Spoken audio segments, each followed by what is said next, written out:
Organized by the Corporate Council on Africa, the event is geared towards combating the coronavirus pandemic, as well as promoting economic recovery and ensuring a bright future for the U.S.-Africa economic relationship. Key speakers at the event include various heads of state, senior government officials, and of course many other distinguished delegates. Well, let's find out more on the outcomes of that Corporate Council on Africa Leaders Forum. We're now joined by Florizel Lisa. She's the president and CEO of the Corporate Council on Africa.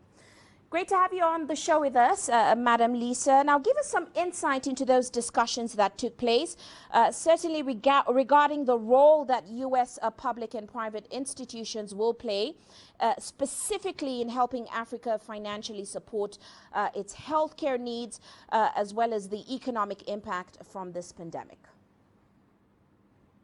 So thank you very much to CGTN Africa for having me and allowing us at the Corporate Council on Africa to share a little bit about our Leaders Forum.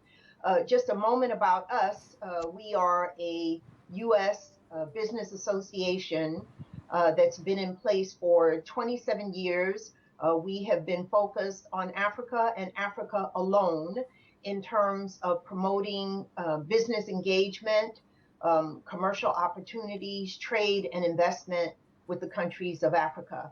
And we are pleased that this week, starting yesterday and going through Friday, we're hosting our Leaders Forum. You've rightly described it as a virtual Leaders Forum where we're bringing together African heads of state, senior people from the U.S. government, and CEOs and private sector executives, both U.S. and African, to have a discussion with us. Yesterday was our first day, and we were focused on the global financial response to Africa.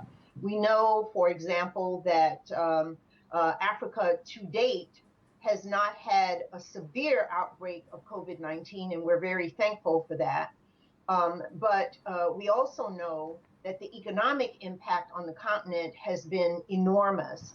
And so there was no way that the continent could look at just, and its partners could only look at supporting fighting the pandemic itself, but also had to look at what were the ways that we could support the economies of Africa, very dependent on tourism, which has come to a stop, very dependent on commodities where prices have crashed.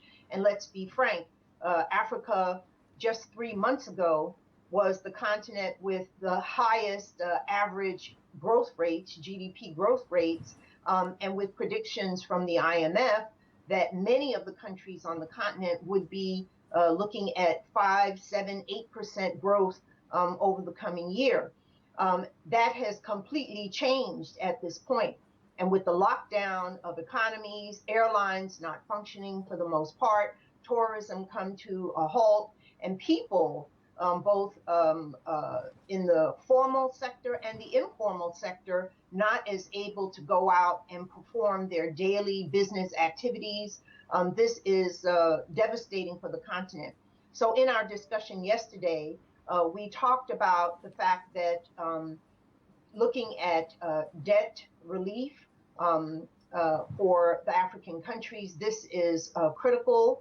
The African Union has assigned 4 envoys who have been working both within Africa as well as with Africa's partners on what the Africans need.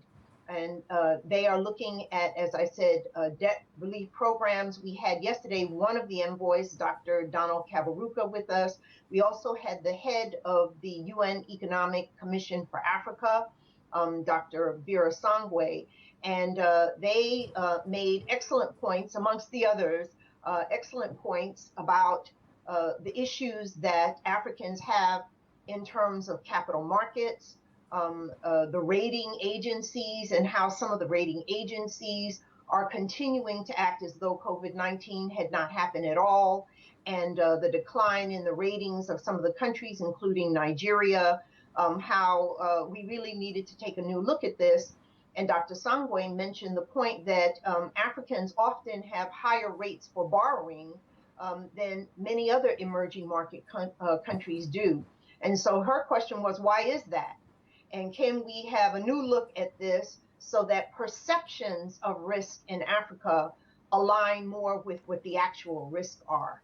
So again, the institutions globally, IMF, World Bank, working together with the African Union and UNECA, the UN Economic Commission for Africa, and the four envoys are all focused on what needs to happen. And then there was also what needs to happen on the African side. Right. Well, going forward, how do you see the COVID-19 pandemic impacting the U.S.-Africa economic relationship going forward? For example, we did see the U.S. and Kenya recently unveil a plan to sign a free trade deal, which of course is a first for U.S. trade relations in sub-Saharan Africa. What were the discussions around similar deals for the rest of Africa, especially post-COVID? So I think right now, in terms of COVID-19 and what it's done, several things. First, it's pointed to the fact that global supply chains probably need to be diversified. Being dependent on particular countries, whether it's China or some in Asia, to supply, whether it's medical equipment, pharmaceuticals, etc., and just the products that are traded in the global system, it's raw commodities to the rest of the world, which then adds the value, and Africa then imports those final products back from other parts of the world. Right now, Africa's cashews and cocoa beans and all of that are being exported to India and Vietnam, and they process it and then ship it to Europe and the United States and other parts of the world. So this is an opportunity to also look at those value chains and to make sure that Africa plays a bigger role and a better role in terms of value-added production. Last, the African Continental Free Trade Area is a game changer. Africa, as you know, composed of so many small economies and markets. It has not been easy necessarily for companies to come in and invest, for people to trade because of the fragmentation. Now, though, the African Continental Free Trade Area will actually be the largest free trade market in the world. And so this is also a time to be looking at how can we expand our trade with Africa as a continent. And the final point I'd make about the U.S.-Kenya FTA, we support taking the U.S.-Africa trade relationship to another level. Right now, it's unilateral in terms of the U.S. providing access to its market for under AGOA, the African Growth and Opportunity Act, which that's fine. But now we need to build on that and to look at ways that we can have a more evolved relationship. Right. The U.S.-Kenya FTA is the first opportunity to set a model for that, but it is not meant to undermine the AFCFTA, and it will in fact help in terms of helping Kenya to pull in its partners in East Africa and across the continent into the trade that the U.S. and Kenya are able to negotiate under this FTA. Well, we're certainly watching. We do have to leave it there, but thank you so much for joining us on the show today. That was Florizel Lisa. She is the president and CEO of the Corporate Council on Africa.